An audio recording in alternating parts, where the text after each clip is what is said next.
Good afternoon, everyone, and welcome to the HR Asia webinar on talent and performance management in a changed world. Today's webinar is brought to you by HR Asia, Asia's leading media brand for senior HR professionals and easy work. Over the past 2 weeks, this webinar series has attracted collectively over 30,000 views on YouTube and more on Facebook and LinkedIn. This shows that the HR community, including all of you out there, continue to be very concerned over the impact of the pandemic on our businesses and, of course, on the efforts to recover from this pandemic. For those who have just joined us, thank you. And please feel free to ask your questions to any of our panelists today. And we will try to address as many as we can within the time that we have assigned for this webinar. So we hope to complete this within an hour, as in the webinar itself. If you haven't done so, please subscribe to this YouTube channel to be notified of new webinars as they come up. With us today are 3 HR leaders from different industries and backgrounds. We'll start with Bridget on my right, and then we go clockwise, all right?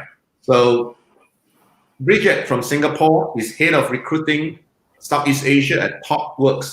Bridget has more than 10 years of recruitment experience, both in China and across all of Southeast Asia. And right below Bridget is also from Singapore, Annie Lim, head of talent acquisition and diversity outreach, Asia Pacific and Japan at Citrix.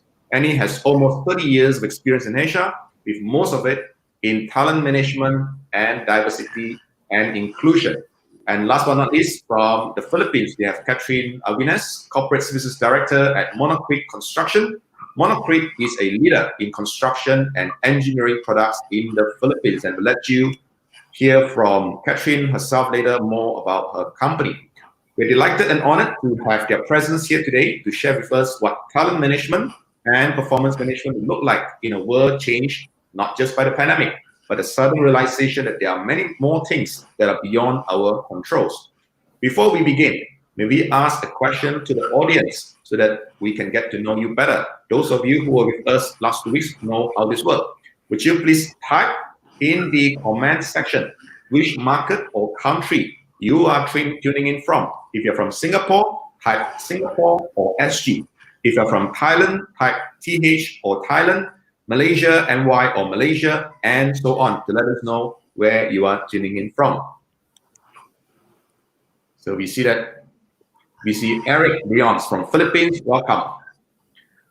Gunas, this is not a citizen course, but feel free to join us. Good afternoon, Mel Conception. So we have a number of audience from the Philippines. Gunas is from India. We have Juan from Malaysia and from all other countries. So keep letting us know where you're from. We have somebody, Irvin from Indonesia. Hello. Yisin from Malaysia as well. Keep telling us where you're from. So I'll start with the first question. The first question is very simple. We would like the panelists to tell us a bit about your organization and how has the pandemic affected your business operations. Again, we're going to start on a clockwise basis. So we'll start with Bridget. Okay, hi everyone, I'm Bridget from TopWorks. So just a brief introduction about my company. TopWorks, we are a global software consultancy with 27 years experience of delivery, software delivery actually. Partner with our client to help our clients create their own path to a digital evolution and also enable adaptive mindset to meet their business goals or drive business change. And meanwhile, we pioneered open source products to support development teams to create better software and participate in actually many global social impact programs and initiatives as well, with our expertise, technology, of course. So COVID-19 is actually a big shock to us, to be honest, because right before that, everything is like very well because we are very like a people-based business. And then the demand is very high. And then suddenly, somehow the whole world has been changed. The operation team and all that, like we have to work from home, have a social distance. It somehow emotionally really hit us because we are very like people-based type of culture and a very, flat management and a less hierarchical. So But we do see this is actually a net chance for high-tech industry. I mean, especially for the digital transformation to help our clients and also to have somehow self-reflecting as well to see this is might be a future trend. I mean, worker from home and or we say remote working. So I guess this is a nice opportunity as well as along with a lot of crisis and also the difficulties to us. Yeah, we are here to actually exploring more, and then I guess it's a nice chance to learn from other companies as well. Very challenging time indeed. Very challenging time. Annie, what about yourself? Okay. Well, a very good afternoon to all of you, and thank you for having me on this call today. So my name is Annie Lin. I lead up the talent acquisition and diversity outreach for Citrix. So Citrix is a US-based IT cloud company. We are based out of Fort Lauderdale in the US with about 10,000 employees and over 40 countries. So what we do is that we deliver digital workspace, the networking and security, cloud and analytics technologies to help customers really to work anytime, anywhere in a very secured manner. So if you ask me how has COVID-19 impacted the organization, we have always said that we are building the future of work. But in fact, we have brought forward the future of work is now. All right, so we have not been able to imagine working from home. And during the crisis itself, we said that, Citrix has always been working from home for many years. And so it is like a norm to us because we have been able to empower our customers, our employees with technology. So in fact, working from home is now the future of work. So if you ask me, how do we really help enable our clients? It's really giving them more powerful technology so that they can actually create, a secure work environment and to help their diverse workforce, multi-generations, using our technologies in order to support their customers, their employees to be able to work anytime, anywhere. So within Citrix itself, I think communication has strengthened. We have also been able to strengthen and make robust our business continuity plan to making sure that we are able to cope with this ever evolving disruption to become more agile. And this is really something that we have to make sure that this is not just agility as a fundamental to survive, but really thriving in this changing world. So for me, I think adapting and adopting new ways of working, the new normalcy here is to stay. And, certainly it's a very exciting time for all of us. All right. Thank you, Annie. Last but not least, we have Catherine. Okay, good afternoon. I hope everyone at home and joining us today is doing okay. I am Joanne and I am currently with Monokit Construction and we are based in the Philippines. We are based in the Philippines, and as I've said earlier, diba, work from home, this pandemic has given us really caught us off guard. Because since most of us are on site, we have to be on site to be able to finish or to be able to do something. And then with this pandemic, with this COVID-19, and immediately we have to work at home, and then we have to. Good thing that since most of our workers are already on site, the option that we have is, since most cannot work at home or stay at home, one thing that we did is for our workers to stay put on site and just provide the support that they need. Since that is already our initial setup before. And for our support team, we are already having a plan on how to move towards a work from home or another setup, since we are already working with consultants who are not on site and are just giving us the weekly outputs. So we're already considering that, and we have already prepared a plan which will be implemented 5 years from now, not immediately last March 17. So at the same time, good thing our IT group and our team was able to adapt also. But again, with regards to communicating, since we have blue-collar workers and white-collar employees, that is one of our challenge. Our white-collar employees, we can easily send out messages via Viber or internet and give them updates.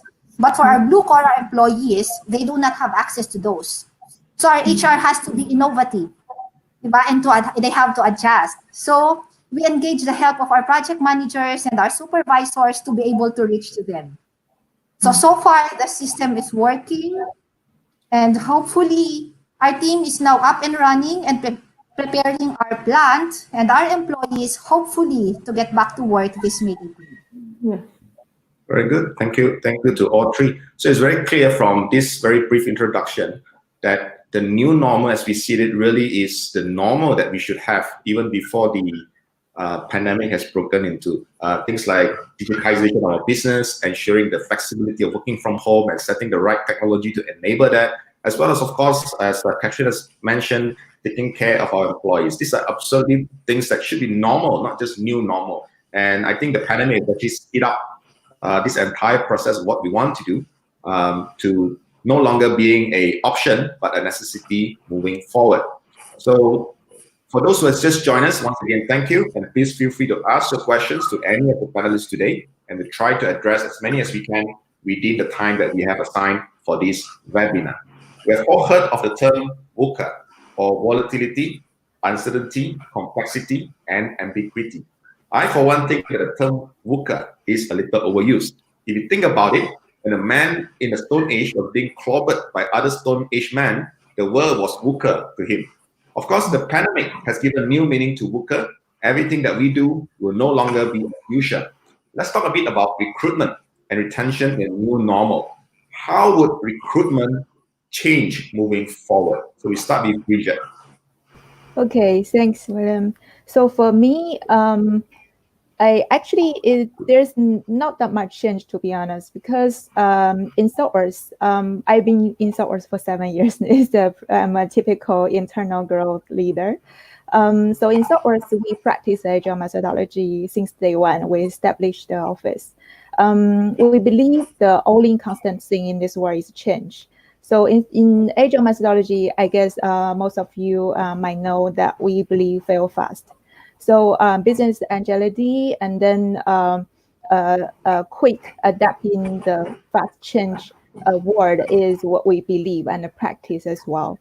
So how does that affect on recruiting? I guess it's more of the way how we have the interaction with our stakeholders internally, externally, as well as our candidates.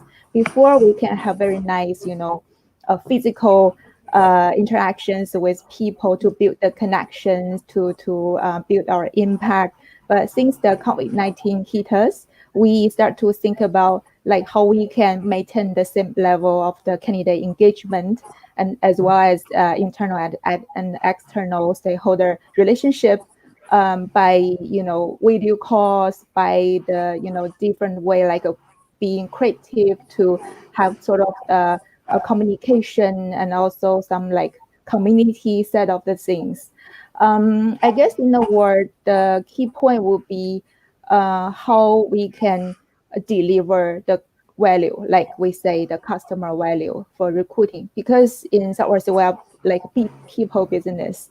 So in that sense, that we need to maintain the same level of the value as we deliver as before. And then we need to be even faster enough to adapt in the change and also to be more innovative. I guess for now, recruiting team, we are even more excited actually to pilot or like practice some sort of the initiative we had for a while now. I guess it's a very nice opportunities for us to be even more creative and innovative. So it is not just employee experience, but also candidate experience that matters right now, of course. Yes. So exactly. what about you, Annie? How has recruitment changed with the pandemic? Well, all of us are in a very exciting time and in a very thriving time at the moment right now. I guess we have to make very difficult decisions from offers where sometimes you have not seen the candidate face to face, But you need to know that even virtual interviews, how do you make sure that it is sustainable? It is also giving candidates a very positive, brand and employer experience to get them on board. At the same time, bringing them through the entire, interview process. For example, how do you actually, ensure that our hiring managers are making the right decisions? Especially now, they don't even have a chance to meet them face to face. So again, all of this itself has, I would say, make us a little bit more creative, in terms of using whether it's Microsoft Teams, Zoom, WebEx, Slack, Skype, GoToMeetings, Citrix Workspace, finding all the various right combination of platform, right, to allow us to be able to meet our recruitment needs. We have a joke that says that really the reality of this technology are really now becoming our hero.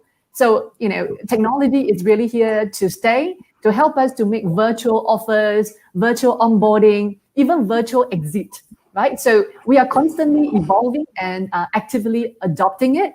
So recently what we did is that we came out with many different communications platforms. Even if we have to do virtual onboarding, we make it very exciting.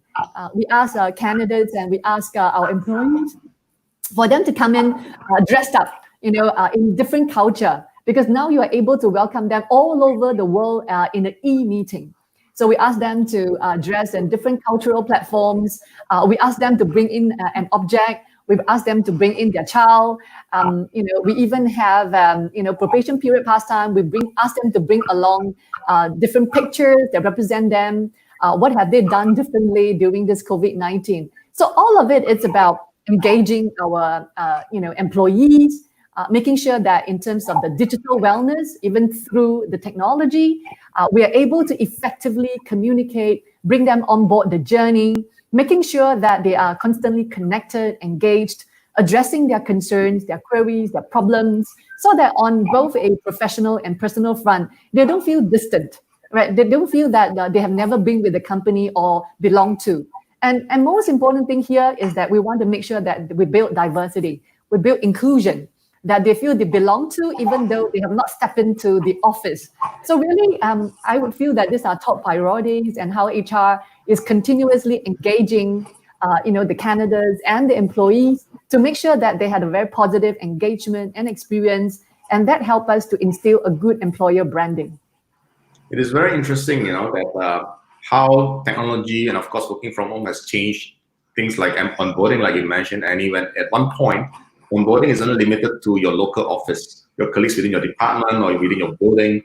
Now, your CEO working from, say, Brazil could actually say hello, right? It's so different now. And I think that is actually, but at the same time, Annie and Bridget, we also have many hiring managers who say, look, we still want physical face-to-face interview because we want to see, if the candidate stutters when he or she answers the question, how confident is the candidate in terms of his capability and his skill sets and so on.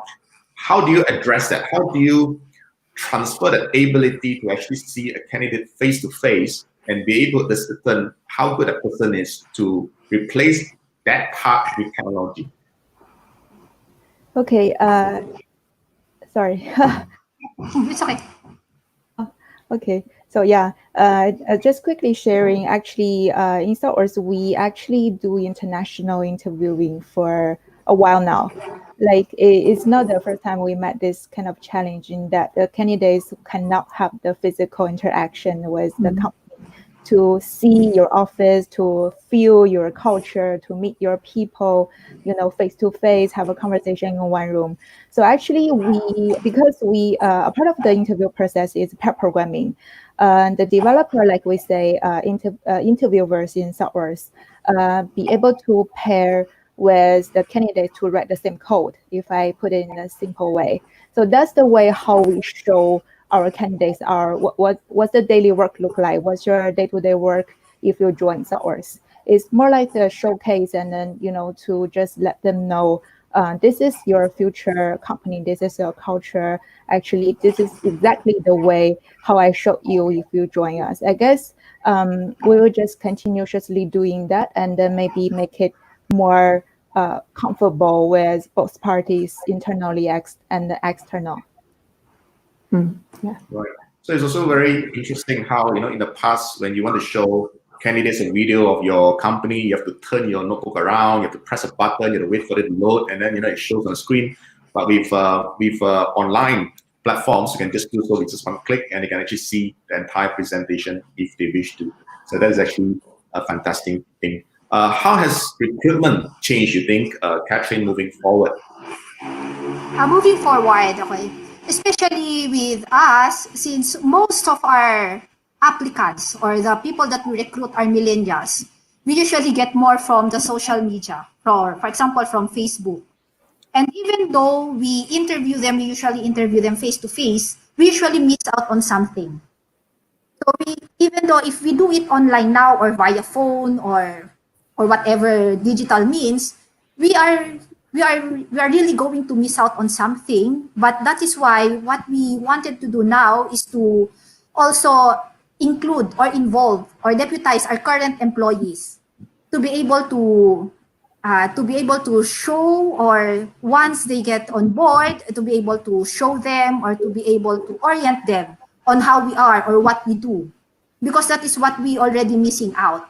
Because what we can do now is that it's online, you submit this online, we interview you online, and then we give your job offer online. So once you accept, there should be an orientation. But now, we also have to shift that online. So once they get on board, one thing that we are also considering, it's since most of our employees in the construction industry will be staying on site, what are we gonna do with testing? So that is one thing. Before they join, most of our employees are already there, how do we protect them? So we are sure with the presence of our medical and safety team, they are doing okay and COVID-free. But once we have new employees coming in, how are we going to make sure that they are protected? So that is only one thing that we are considering now. So we are studying what would be the best thing to do once people will start coming back to work, and for the new employees once they start to come in.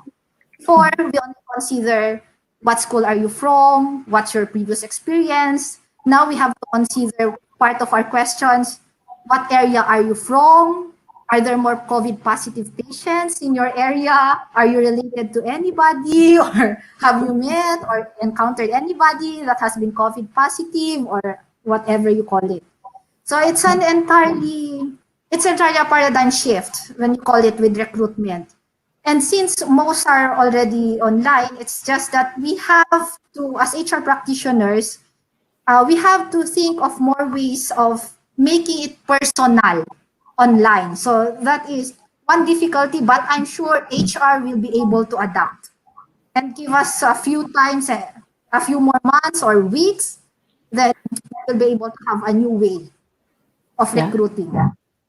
So when it comes to face-to-face recruiting, suddenly now safety and health becomes the primary. Yes, it becomes a...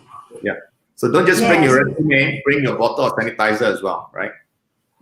Yes. And one question, what if they are good?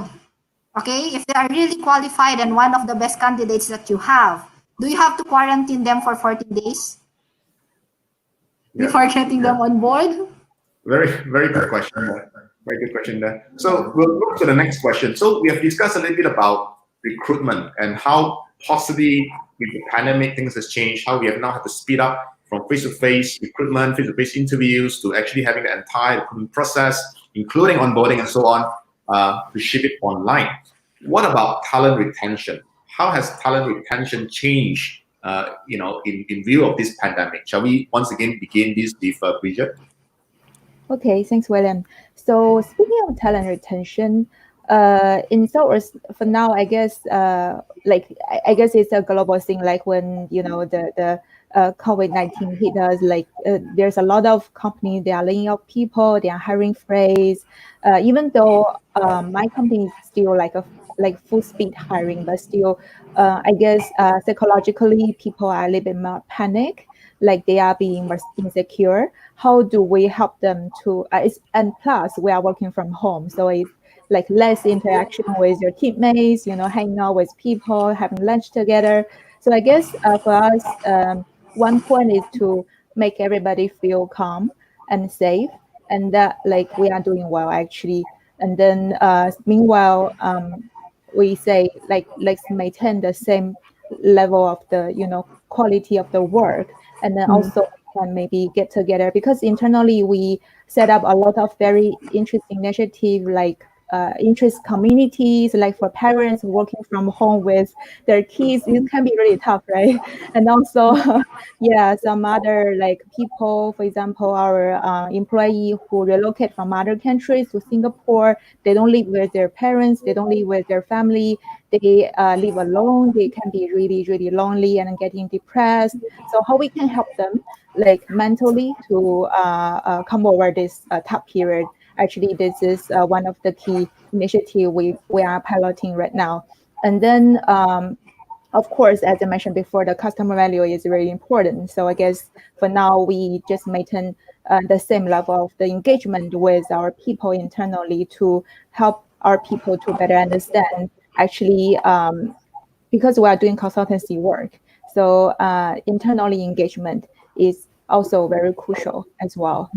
Recently, I just completed a book called Edge, EDGE. I guess it's very useful. I just introduced to you all to see. There's some points from there actually is very important for us. If, for example, the measure of success, customer value, business benefits, and all that. Yeah. Thanks. What do you think? Thanks, Bridget. What do you think, Annie? Is perks and benefits still very important? Or is it more towards care, empathy, and of course, as Bridget said, the entire customer value when it comes to employee and talent retention? Yeah, correct. Yeah, I think at Citrix itself, for us, we are very privileged, and at this point in time, as a cloud company, we're doing well. We are recruiting. Our business is thriving.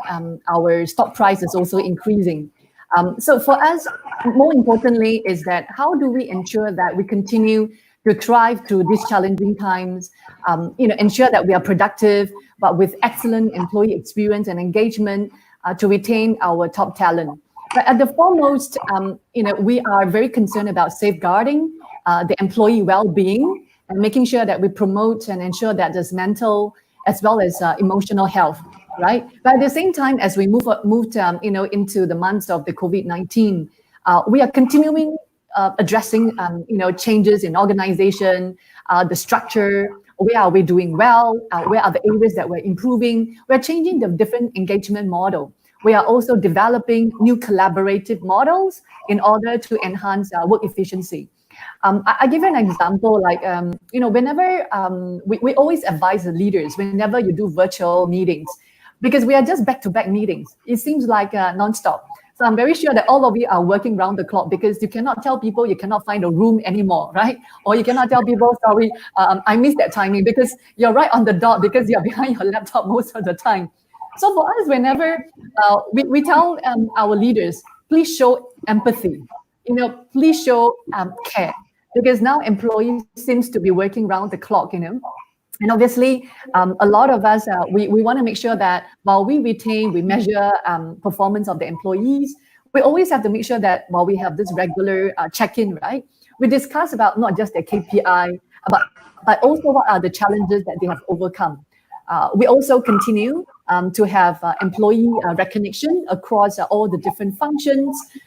We want to make sure that we'll address some of their concerns, but at the same time, we have to celebrate success and making sure that we win together, no matter a small win, a challenge that they have overcome. So using this sort of a virtual environment to celebrate success, I think is key to engaging our employees, understand some of their challenges that they have overcome, and be concerned, because I think this is where when we come out of this crisis, right, employees will felt that you have actually done whatever it takes to retain them, to promote their health, their mental well-being, and support them not just from a personal, but from a professional and on their home front.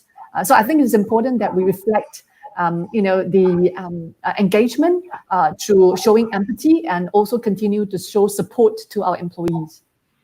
So number one, celebrate success and give recognition no matter how small. So I think that is very important, not just while you're working from home or during the pandemic, but of course across throughout the entire work life and employee experience. I think that is crucial. Number two, of course, is to ensure that leadership, not just HR, not just department leaders, but also leadership right at the top level, understand that empathy and care is extremely crucial, especially at a time like this when employees are expected to work from home and they may not have the full support of what they would have while working from the office. So that is more reason for us to show empathy and care across the board. What do you have to say, Catherine, to that? How do we retain our best talents in times like this? Okay, that is again a challenge for us because most of our activities in our industry is focused more on getting people together. Since most of the time we are on different project sites in different locations. So when we have activities, it's usually more, the priority is getting people together and getting to know each other. So now doing that would be really challenging. So now we are thinking of what other activities can we do for them, for example, in small groups, because most of our workers are young and are millennials, so they are more on the interaction. Some would agree on a Zoom training or something. We are now working on our consultants on that. So that also how can we prepare so that because people are expecting activities, whether there's a COVID or pandemic or anything, they're expecting HR to still work the same, to innovate as quickly as possible and to be able to adapt and to be of service, to provide the usual requirements that they need. So we are already adjusting for the activities for now. An example that I can really give you is we are already preparing our plant. We work in the manufacturing plant, by the way. So we have a plant in Taguig wherein we are already setting it up in such a way that we have a recreational center, an area for that. So like for an activities, if before we have this basketball game for our workers and our engineers, and it's a close contact game, so we cannot do that. So we have to transform it into an arcade form, wherein you just have to do shooting, simple shooting activities. So for our wellness activities, like we have the upper deck, wherein we usually bring our people there and do activities, wellness activities. For now, since there's again physical distancing, we requested that some of the machines that are in our wellness center be brought to our plant so that we can use it. So that is one thing, because I believe that we have to retain our top employees. Yes, we have to retain, but I guess we have to retain everybody. We have to do everything that we can, because every employee that we have, they are important. They have a role to play. So we do not just retain to maintain these top employees. We do programs wherein we will be able to retain and sustain all workers. So for now, what we are doing and we are going to do for the next week is that we are gathering information and suggestions and recommendations from our employees on what we can do to improve.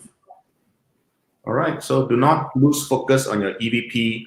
Do not lose focus on your employee engagement programs. In fact, if anything else, double down on them, but you just have to localize and adapt to what is happening right now in the market. So thank you so much, panelists, for answering my 2 questions. Once again, today's webinar is made possible with the support of EasyWork, an app-based HR system. If you wish to try them out, you can download EasyWork for free in both App Store and Google Play. Before I go on to the next questions for our panelists, as I promised, we will now answer some of the questions that we have from the audience. So I have to scroll back up all the way because there's a lot of hellos and countries that you're from and so on. So I start from the top. All right. Hope I don't miss anybody. So Emily said, Annie completely agrees. See the big move towards use of psychometrics to help assess culture fit for recruitment purpose. And Love said, from our own experience and my communication with clients who are working from home, it is more toxic working from home than regular office work. I think some actually would agree, but many would not agree as well. So of course, it's a matter of preparation and local situation. Camilla has a question. How do we evaluate performance of employees working from home? Camilla will come back to you because the last segment of this webinar will be on performance management. Then we'll talk about reviews and setting KPIs and so on by the panelists. So we'll come back to you. Emily say more needs to be put in place though to help candidates access the company culture as the processes have gone a bit one-sided over the last 1 week. I think that is also true. I think the panelists would agree.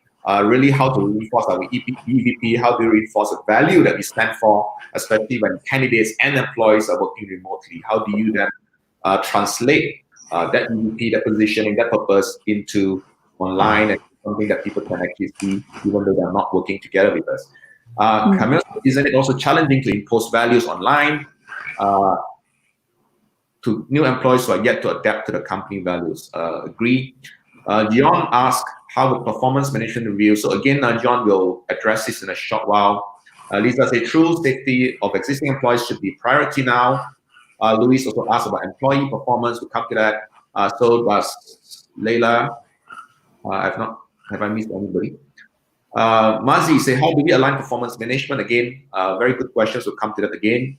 Hi from Vietnam, I presume. Is it nice to meet you? Thank you.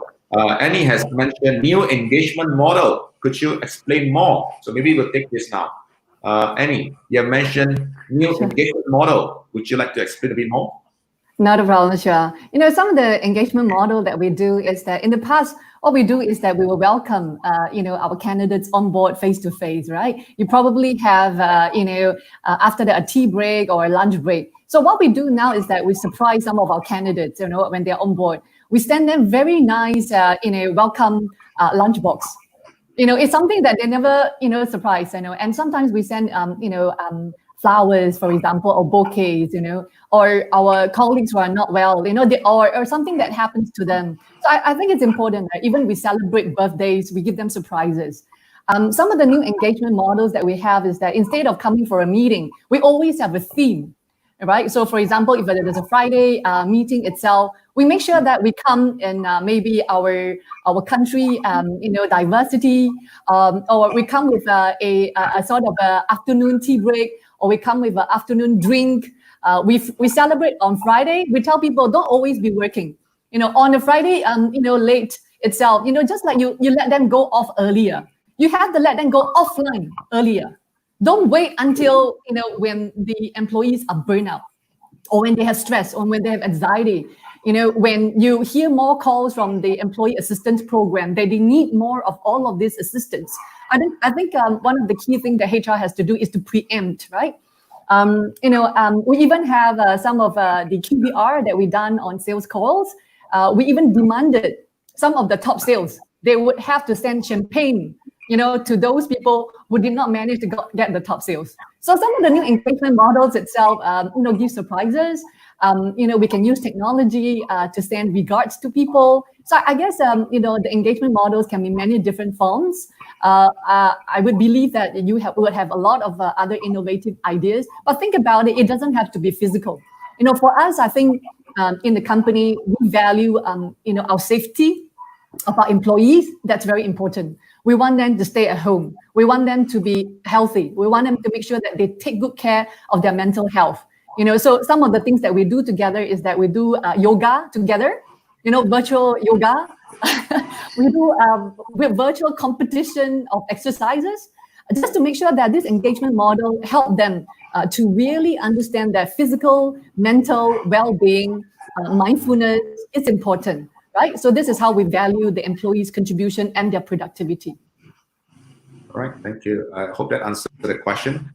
Marcel asked, would it be possible in performance to change the team performance as measurement? So we'll come to that, I think, later on. So Charlie has another question. How do you manage work schedule given the government protocols are in place? I think this question is more towards how do you schedule work from home? So we will, Charlie will not be addressing this one in this webinar.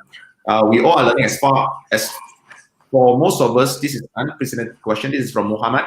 Don't you think HRs are trying to do too much at times? They also need to sit back and try things slowly other than communication. I like this. Why don't one of us take this up? So are we running too fast? Are we doing too much, more than we should? Who wants to pick this up? Yeah, maybe I can. I love challenging questions, honestly. So I totally agree with you that sometimes we do over communicating, but in the sense of, building like safety for our employee and then, maintain the same level of the engagement with them. I guess as a leader, transparency is crucial. Over communicating always better than less communicating, because when people are lack of information, they will be panicked, they will be insecure, they will have sort of like being like depressed, and then like all of the paranoid, guessing what's going on. So I guess over communicating actually works better than like less communicating for at this, especially at this tough period. All right, thank you very much. We have Maria who say emphasizing care and empathy will motivate employees about the importance. So that is so true. Charlie who asks again, do you provide engagement or interaction activities for employees in a week? So more on planning your engagement activities. And Abel actually asked, any change in strategic ways in the perspective of the new normal? So Abel, we're addressing that right now. We were talking a bit about talent recruitment and retention earlier, and we're going to talk about performance management in a short while. Hi, say thank you very much. Nice answer. And Lisa said, I agree with Catherine from the Philippines. Ideas for employee engagement should come from employees as the feedback is from them. So obviously, we should do what the employees want and not what we want. I think that's rule number one, right? So thank you all for the questions. Keep the question coming. We'll come back to you if you have more questions. We'll now go into the next part of our webinar, which is on performance management. So how do we measure? How do we monitor? And how do we generally balance performance in view of the uncertainties? Once again, we'll start with Bridget, and then we go to Annie, and then we end with Catherine. Bridget. Okay, thanks, William. So to us, how we measure candidates' performance, the employee performance. I guess for now, we have been practicing this lean management for many years. Now we sort of come out, the strategy is more like, first step is that we need to align with all of our employees, that we have the same business goals, that we need to towards to it together. Like everybody should be aligned with each other. And then how we measure, like performance should be, as I mentioned at the very beginning, that customer value is crucial. External customer value as well as company benefits. That's the foundation we should set with all of us. And then because we are lack of interactions with each other, so the feedback culture right now somehow is even more important. In Sowers, we practice feedback culture at the very beginning, that is part of our daily life. We collect feedback, and then we receive and give feedback as a daily basis. So I guess the feedback really helps the employee to see themselves from other people, through other people's eyes, being objective, as well as will help leaders to see the actual like performance, if we say, or we say, I rather say the value we deliver to our company and customer as well. So in a word, maybe let me summarize the frequent communication, feedback culture, and being more transparency with the actual facts. Thank you very much, Bridget. So feedback loop is very crucial, if not more so right now. Annie, would you like to add on to that? Yeah, no problem. Yeah, I mean, what Bridget said, it's pretty comprehensive. I think measuring the performance management, whether it is working from home or it is at the office, it still remains the same. You probably take it offline, but I think what is more important right now is that we have lesser face-to-face time, right? But it doesn't mean that leaders does not have regular check-in. I think it's important that we still have regular check-in that is placed on a one-to-one meeting, slated in the regular cadence. In the past, when you are working in the office, you probably can call in the person and give feedback immediately. But I think now we have to be very concerted, very cognizant that having regular one-on-one meeting, it's even more important right now. So again, performance management is about the two parts, right? It's about the what of your KPIs and the how, on how you overcome it, your behaviors, your values, your attitudes, how you overcome some of these challenges or achieve the KPI. I have always encouraged my team members, the leaders, that is all the more it is important now to show not just the what on the KPI, but on the how they actually achieve it, right? So especially now during this COVID-19, everyone is working online. But it is important that we show, care, empathy, practice mindfulness. For example, you ask about people, not just about how is your status of your project.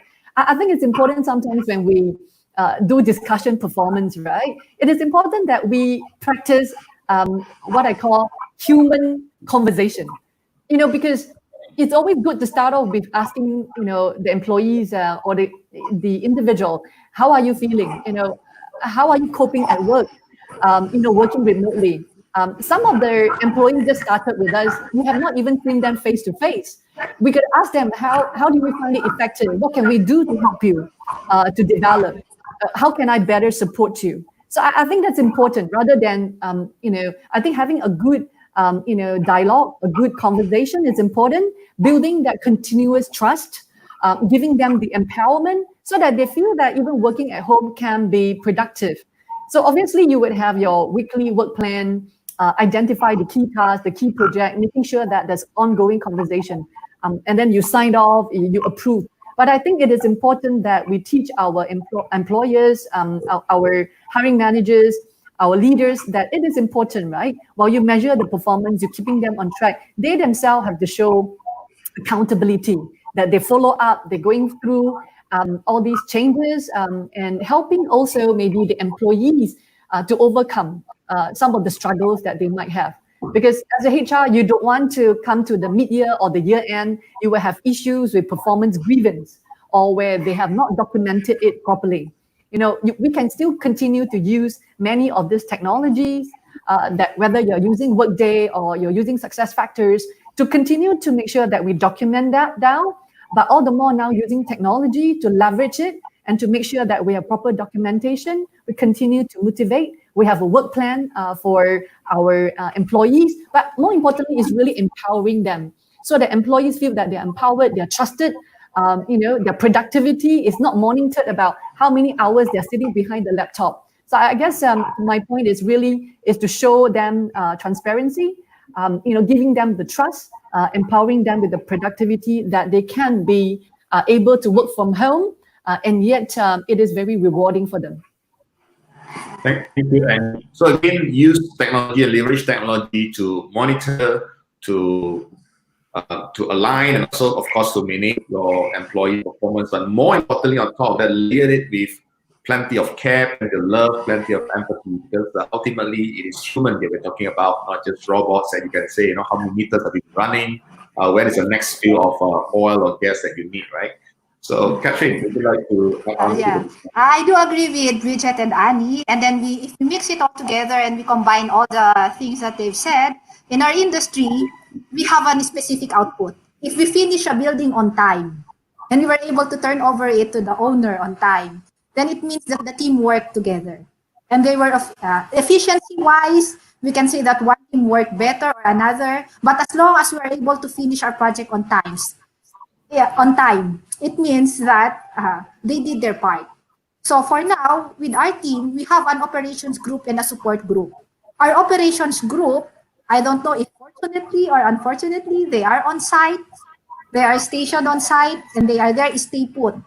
From our end, on the support group, we were able, I don't know if you can say it lucky, that we were able to stay home and work from home.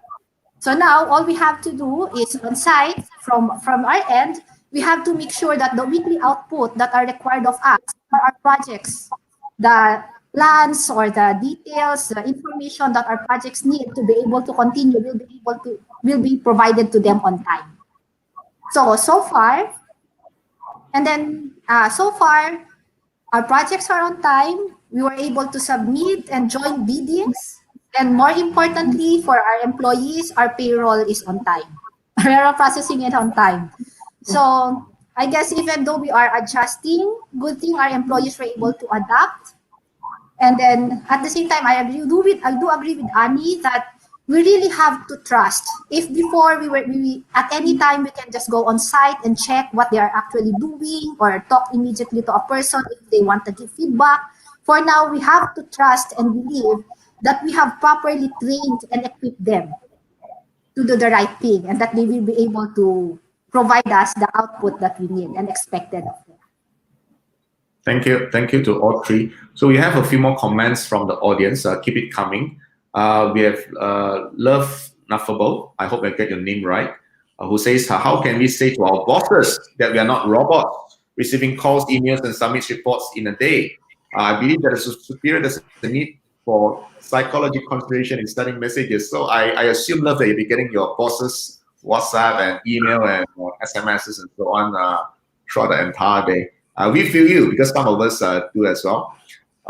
Johanna asks, do you have a recorded conversation for this webinar?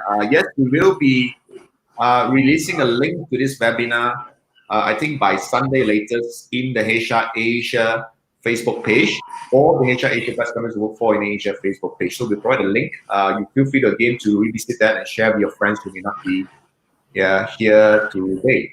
So we do have we have one more question. I'm not sure if it's a question. I think it's more like a statement from Love to say we are in a transition and there's a need to consider gradual changes, that we need a positive motivation for the staff to become productive. Coaching and mentoring should be properly exercised. I think none of us would disagree to that statement. I will bring us back to one question that somebody asked earlier on. I think some of the audience just want a quick answer. I think maybe we can just give it to them. And the question is, do we or do we not do performance review now with the pandemic, full blown all over the region? Do we or do we not do performance review this year? And if we do, what changes do we make in terms of, do the respective employees passes the KPI or not? So do we or do we not do performance review? Shall we go the other way around this time and start with Catherine? Performance review for this year, again, I said we are on the it's easier for us because the accomplishment can be measured by the building that we finish. So we can easily have it on a per project basis, on a per support basis, based on their output. We can do that. But for me personally, KPI and all these measurable things, all these metrics that we have with HR, I guess what is more important now is that we have to reflect that have we really equipped and trained our people, right, to be able to survive this situation that we are in, right? Are they capable of growing and moving forward? Because for me, performance, again, as long as we are here, our organization is still operating, then we are doing okay. So maybe as a team, we have to work together and to make sure that we will be able to sustain our operations. Individual performance evaluations and everything, I think that will follow eventually after we have surpassed this crisis, or eventually as we go along. But for now, we can deal it on a per group or on a per project basis, depending on evaluation. But as a company, as a whole, or as organization wide, what we can do is to make sure that, hey, you still have a job at the end of the year, and that we will be able to sustain it, and that if we are less, then if we grow, then we can do the usual thing again. And hopefully the new normal will include a more frequent or a new way of evaluating performances. Thank you, Catherine. Review or no review, and how do we go about it? So, I mean, for me, we have to review. I mean, for all employees itself, I think it's a fair, evaluation on whatever that they have put forward in terms of their productivity. So for us, it's an ongoing performance, management and talent management. We believe that, ongoing conversations, feedback, dialogue, transparency, has to be there. Because employees who are there, they will always be very conscious, anxious about, whether they will be fearful of losing their job after this pandemic, right? But I think it's important to over-communicate. So one of the things that we did is that, way before, even this sort of a disaster happened, what we did is that we often have things like short videos and emails, whereby it's just 5 minutes. We will have a 5 minutes, a minute manager template or email, basically to tell them what exactly will be the mid-year performance, when is the year-end performance. We tell and we are very explicit. And what we did is that now, all the more because it's not going to be in office, we do all the video recording. We tell people how can it be easier for them, how do they access to Workday, how do they actually set up their goals, what are some of the 1 minute video that they can look, in terms of getting accessibility on training, how can they train themselves, especially now, to take time off. We have a repertoire of all the different learning resources. We have built in additional expanded employee resources just to help them. So we are even getting a lot of our hiring managers, as well as people who are interested to be mentors online. So we offer mentoring and coaching online. We even ask the employee, if you yourself want to coach someone, during this pandemic, to help them to go through some of the challenges, in a family. It doesn't mean that it has to be, business related. It can be personal. It can be something that you teach someone. How do you cope with elderly who is ill at home? So we ask people to come forward to provide mentorship to younger generations. We are asking the older generation to come out to be certified, within Citrix itself, so that they themselves can be mentors to help other people to be successful. I think this is really the time whereby people stay together, they become stronger and better, and emerge to be a lot more resilient coming out from this pandemic. Thank you very much, Annie, for a very elaborate answer. Bridget, do you have anything else to add on to that? Yeah, totally agree with the two panels here. So for me, in our company, the performance, like informal performance review or like formal performance review, is really our day-to-day basis. The goal is to, one, meet our business targets. Two is to enhance our employee in terms of the certain capabilities. So because we are already like doing this like as our day-to-day work, so now we put even more effort to, because and then globally we have our like a training platform. I would say we have lots of like internal courses in the internal platform. So now we finally have more time to make it happen. Like we encourage everybody to log in the platform to take the courses for whatever you are interested.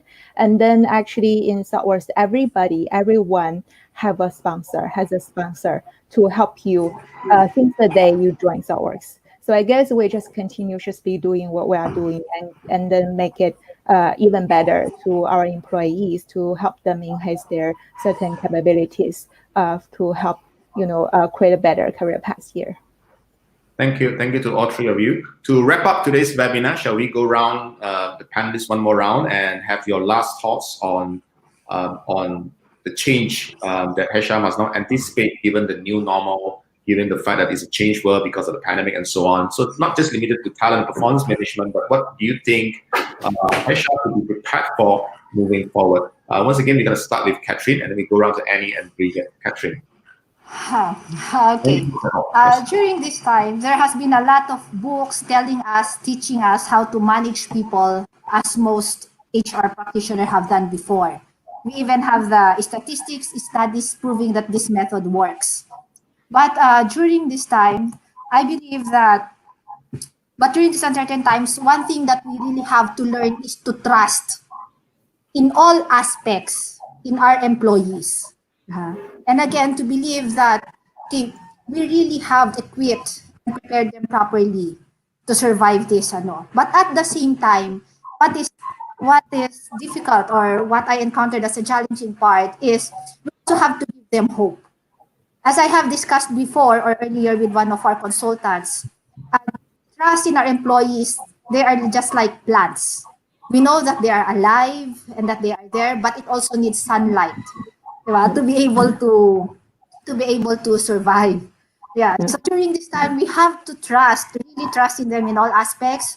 But at the same time, we have to also give them hope that after all of this, we are all in this together. We will be able to survive this, that we will all be okay. Yeah.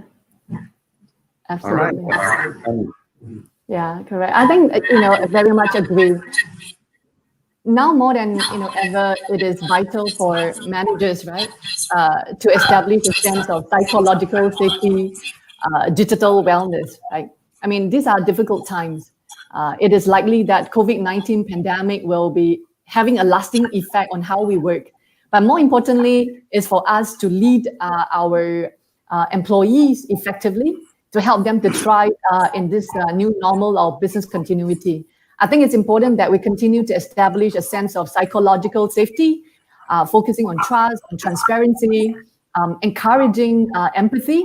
I think leaders will have to help us to make sure that they can continue to build high-performing teams, actively engage this remote workforce, so that when we come out of this pandemic itself, this disruption, we will be able to discover new ways of engagement and even creating a thriving online culture, for our employees.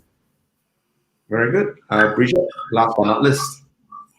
Okay, so in the summary for me, no matter which industry, no matter which country you're located, I guess by the end of the day, it's a people business. So our people's success is our success. Yeah, let's if we maintain that goal, and I believe we will doing fine. All right, thank you. Thank you to all three of you. I would like to take this opportunity on behalf of HR Asia to thank our three panelists for volunteering their time despite their very busy schedule to generously share the knowledge and experience. I'm sure all of you have enjoyed all the discussion today. So on behalf of HR Asia, I'd like to once again thank Annie, Bridget, and Catherine for being part of today's webinar. If you agree with me that they've all done a great job, please type 10 in the comment section. Those of you who have done it before last week, you know how it works. Just type 10 in the comment section to give all three of them a full mark for the job well done. And all of you have been a fantastic audience. Shall we panelists do a little heart shape to thank our audience for being part of today's session? We love you a lot. And please show more empathy and care to your own team and ensure that your leaders are aware that that is the most important right now, to show empathy and care to all our teammates. All right, so please join us again, everyone, at our next webinar. We are also excited to announce that we'll be holding our first Thai and Indonesian webinars in local Thai and Indonesian languages next week. For more details, do follow HR Asia Facebook page. And if you haven't done so, subscribe to this YouTube channel to be notified of new webinars coming up. Today's recording will also be shared on our Facebook page by this Sunday, so feel free to share it with your friends. Once again, thank you. Terima kasih. 谢谢, 感恩, selamat po, ขอบคุณครับ. Stay home if you can and stay safe. Thank you, everyone. Thank you so much. Thank you. Stay safe and be well. Thank you so much.